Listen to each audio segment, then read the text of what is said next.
Hello दोस्तों, नमस्ते नमस्कार। आप कैसे हैं दोस्तों? आशा करता हूँ बढ़िया होंगे आप। और जैसा कि दोस्तों अपनी अनिवार्य की क्लास रेगुलर चल रही है और ये पद्य खंड का लास्ट चैप्टर है अपना मेरा Firaq Gorakhpuri, sorry second last है। इसके बाद उमाशंकर जोशी और है जो कि मैं आपको कल दे दूंगा क्लास। तो ऐसे करते करते अपना पद्य खंड कंप्लीट हो चुका है दोस्तों। अब हम ग्रामर को देख लेंगे और उसके बाद जो गद्दे वाले चैप्टर हैं, यानी कि अनिवार्य का पेपर 20 तारीख को, तो 20 तारीख के पहले पहले मैं आपको ये सब करवा दूंगा दोस्तों। तो दोस्तों देखिए, आज हम पढ़ने वाले हैं फिराक गोरखपुरी, जो कि शायर हैं, ठीक है। पर आपको थोड़ा सा इस चैप्टर के बारे में मैं थोड़ा सा आपको बता दूं दोस्तों, जो आपको याद रखना है। देखिए, एक मिनट देखिए, हाँ बात करते हैं, खाली शायद लेते हैं। देखिए, फिराक गोरखपुरी का जो चैप्टर है, थोड़ा सा बताऊं मैं आपको। फिराक गोरखपुरी, ठीक है। फिराक गोरखपुरी का जो चैप्टर है, इसमें तो एक बात तो ये ध्यान रखना है कि छंद कौन सा है, रुबाइयां। छंद कौन सा, रुबाइयां छंद है। भाषा, भाषा में हो सकता है आपके दिमाग में उर्दू आ जाए, लेकिन भाषा खड़ी बोली हिंदी ही है। क्या है? खड़ी बोली हिंदी। दो बातें तो क्लियर हुई। तीसरी बात, रस यदि अपन देखें तो वात्सल्य रस, ठीक है। और वात्सल्य रस है तो साथ में याद रखो प्रसाद काव्य गुण और पांचाली रीति, ये आपको ध्यान रखना है, ठीक है दोस्तों। यानी कि व्याख्या जब हम करेंगे, वैसे इतना ज़्यादा इंपॉर्टेंट लगता नहीं चैप्टर, फिर भी मैं आपको बता देता हूँ, अगर आ भी जाए तब भी आप छोड़ोगे नहीं। तो देखो दोस्तों, छंद कौन सा है, रुबाइयाँ है। भाषा कौन सी, खड़ी बोली हिंदी है। रस कौन सा है, वात्सल्य रस है। और प्रसाद काव्य गुण, पांचाली रीति। ये तो बात करें कि इसके ग्रामेटिकल ग्रामर की बात हो गई। अब बात करते हैं, आप स्क्रीनशॉट लेना चाहिए तो ले लीजिए। अच्छा, बात करें तो दोस्तों देखो, इसके बाद बात अपन करें चैप्टर के ऊपर, पूरा पाठ का सार यदि अपन कहें, क्या कहें, पाठ का सार या कविता का सार आप कह सकते हो। कविता का सार ही कह देते हैं, कविता का सार यदि अपन कहें तो दोस्तों पहली बात तो यह है कि इस कविता में, शायरी के अंदर, रुबाइयों के अंदर कवि ने माता पिता का अपने संतान के प्रति, माता पिता का अपनी संतान के प्रति जो प्रेम होता है, इसमें होता है वत्सलता होती, वात्सल्य होता है, उसका वर्णन किया है। एक छोटे से बच्चे को किस प्रकार माँ प्रेम करती है, स्नेह करती है, ये इसमें वर्णन हुआ है। इसके बाद एक छोटा सा बच्चा जो होता है वो किस प्रकार से जिद करता है, जैसे कि अपन ने देखा है, बालक तो है चांद पे ललचाया है, यानी कि छोटा सा बालक क्या होता है, चंद्रमा की सुंदरता को देख करके, चंद्रमा की सुंदरता को देख करके आकर्षित होता है और अपनी माँ से उस चंद्रमा को लेने की क्या करता है, जिद करता है। इस तरह का इसमें वर्णन हुआ। इसके बाद दिवाली का वर्णन इसमें आया और रक्षाबंधन का वर्णन इसमें आया। तो दोस्तों इसमें यह भी बताया गया है इस चैप्टर के अंदर कि माँ बाप जो होते हैं, माता पिता जो होते हैं, वो अपनी संतान की हर आवश्यकता की पूर्ति करने की कोशिश करते हैं, यथासंभव जितना संभव हो सके कोशिश करते हैं कि वो अपनी संतान की आवश्यकता की पूर्ति करें, अपनी संतान को वे सारी सुख सुविधाएं दें जो जिसका वो हकदार है, ये इसमें बताया गया है। और अब कभी ये भी कहता है कि रोजाना तो क्या होता है कि जो बच्चों की फरमाइशें होती हैं उनको पूरा नहीं करते माता पिता, लेकिन बार त्योहार जैसे दिवाली का त्यौहार, होली का त्यौहार है, रक्षाबंधन का त्यौहार है, इन त्योहारों पर माता पिता क्या करते हैं, अपने संतान की जो आवश्यकताएं होती है उनकी पूर्ति कर देते हैं। और एक दूसरी बात इसमें ये भी भाई और बहन का जो रिश्ता होता है, इसके बारे में इसमें वर्णन हुआ कि रक्षाबंधन का जो त्यौहार है वो भाई और बहन के रिश्ते का क्या होता है, एक प्रतीक होता है, बंधन होता है, ये इसमें बताया गया है। ये इस पाठ का क्या है, सार है। अब बात अपन करते हैं, अब आइए आप स्लाइड पर बात करते हैं पहले परिचय से। ठीक है, छोड़ेंगे कुछ नहीं। और शॉर्ट एंड स्वीट अपन क्या कर लेंगे दोस्तों, पढ़ेंगे इसको। रघुपति, ये रघुपति है, ये सहाय। जब दोबारा लिख दूं मैं थोड़ा सा इसको, देखिए लिखता हूं पूरा, रघुपति सहाय, ठीक है, फिराक। अच्छा, परिचय के बारे में बता दूं आपको। फिराक गोरखपुरी का पूरा नाम के दो, मूल नाम के दो, रघुपति साई फिराक था। और इनका जन्म गोरखपुर उत्तर प्रदेश 1896 में इनका जन्म हुआ। इनकी शिक्षा अरबी फारसी और अंग्रेजी में हुई। 1917 में डिप्टी कलेक्टर के पद पर ये चयनित हुए, लेकिन उस समय भारत की आज़ादी का क्या चल रहा था, आंदोलन, इनकी स्वराज आंदोलन चल रहा था। उसी आंदोलन में इन्होंने इससे हिस्सेदारी की, यानी कि भाग लिया। इसी वजह से इन्होंने 1918 में क्या कर दिया, जो यूँ कह सकते हैं कि बात अपन करें कि डिप्टी कलेक्टर के पद पर से, डिप्टी कलेक्टर के पद से इन्होंने क्या कर दिया, इस्तीफा दे दिया, त्याग पत्र दे दिया। और सन 1983 में इनकी क्या हो जाती है, मृत्यु हो जाती है। तो दोस्तों इतना सा आप ध्यान रख सकते हो। 1896 में जन्म हुआ, गोरखपुर उत्तर प्रदेश के अंदर। मूल नाम रघुपति साई फिराक है और अरबी फारसी और अंग्रेजी में इनकी शिक्षा हुई। 1917 में डिप्टी कलेक्टर के पद पर चयनित हुए और 1918 में पद त्याग दिया और 1983 में इनकी मृत्यु हो गई। इतना सा आप याद कर सकते हैं। फिर देखिए, साहित्यिक विशेषताओं में लिखोगे, इन्होंने उर्दू शायरी को प्रकृति और सामाजिक जीवन से जोड़ा। बिल्कुल बात अपन करें, ज्यादातर उर्दू शायरी के अंदर यदि आप देखोगे, आधुनिक काल से पहले के जो शायर हुए उन्होंने ज्यादातर बात अपन करें, हाँ आधुनिक की भी कह सकते हैं, तो आधुनिक काल के पहले के जो शायर हुए उन्होंने ज्यादातर शायरी के अंदर प्रेम का वर्णन किया। लेकिन आधुनिक काल के जो शायर है, इन्होंने उर्दू शायरी को प्रकृति से जोड़ा और सामाजिक जीवन से भी जोड़ा। फिर देखो, इनकी शायरी में सामाजिक दुख दर्द व्यक्तिगत अनुभूति के रूप में डाला है, यानी कि सामाजिक दुख दर्दों को इन्होंने अपने व्यक्तिगत रूप में प्रकट किया है। प्रमुख रचनाओं की बात करें, गुले नज़्मा, बज़्म जिंदगी, रंगे शायरी, उर्दू गजल, ये इनकी रचनाएं हैं। आगे बढ़ते हैं दोस्तों, आगे बढ़ते हैं, चर्चा करते हैं। देखो आप, ये लाइन बहुत इंपॉर्टेंट है दोस्तों, ये क्वेश्चन पूछा जा सकता है। गुले नगमा के लिए इनको साहित्य अकादमी पुरस्कार दिया गया। किसके लिए?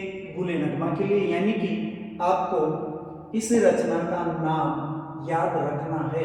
गुले नगमा के लिए साहित्य अकादमी पुरस्कार मिला। रुबाइयां किसकी रचनाएं? फिराक गोरखपुरी की है। रुबाई क्या है? फारसी का एक छंद है दोस्तों। रुबाइयों में किस रस का प्रयोग हुआ है? वात्सल्य रस का हुआ है। बिल्कुल याद रखोगे आप। अब ये छोटे क्वेश्चन थे, कुछ बड़े क्वेश्चन भी अपने देख लेते हैं। ये उच्च माध्यमिक परीक्षा 2012 में आया। बच्चे की चांद लेने की जिद को माता पिता किस प्रकार पूरी करती, माता किस प्रकार पूरी करती है। तो दोस्तों, जब अपन बात करते हैं कि माँ जब अपने बच्चे को समझाने में असफल रहती है, तो फिर वो अंत में क्या करती है कि दर्पण के अंदर चंद्रमा की परछाई को दिखाती, किसको? बच्चे को। और फिर बच्चे से कहती है कि देख, तेरा चांद तेरे पास आ गया है। यानी कि जिस चंद्रमा पर वो आकर्षित हो जाता है, जिस चंद्रमा को लेने की वो जिद करता है, उस चंद्रमा को परछाई में दिखा देती है और बच्चे को संतुष्ट कर देती है।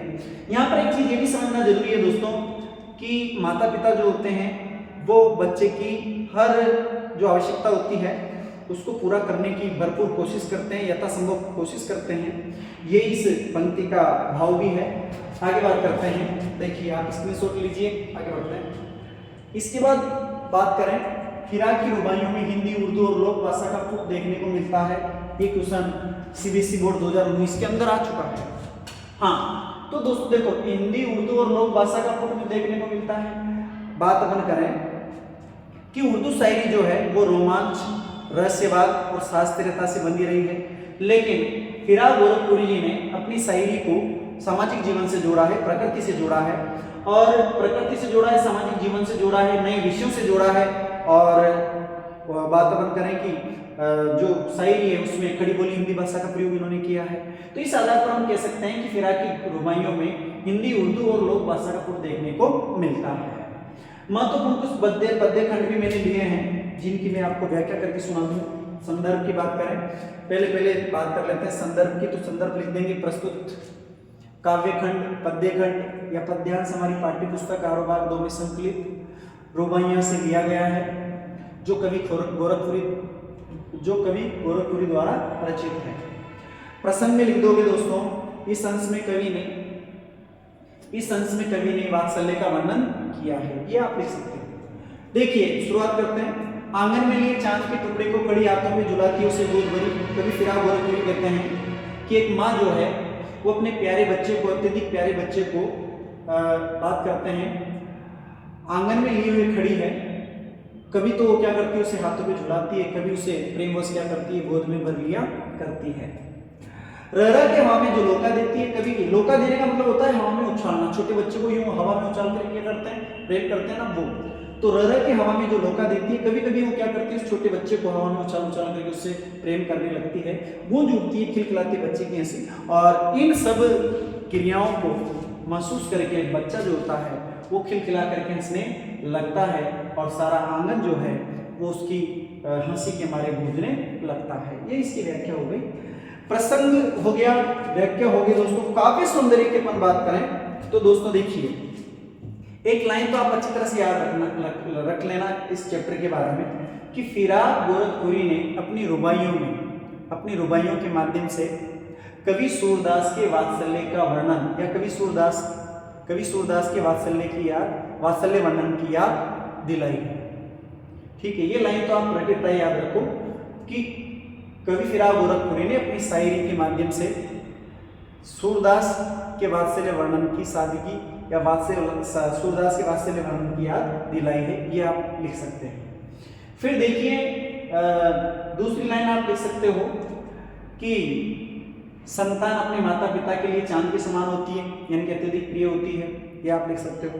तीसरा बिंदु आप लिखोगे, प्रस्तुत काव्यांश में खड़ी बोली हिंदी भाषा, रुबाई चंद, वात्सल्य रस, प्रसाद का विगुण और पांचाली रीति का प्रयोग हुआ है, ऐसा आप इसमें लिख देंगे। ठीक है दोस्तों, आगे बढ़ते हैं।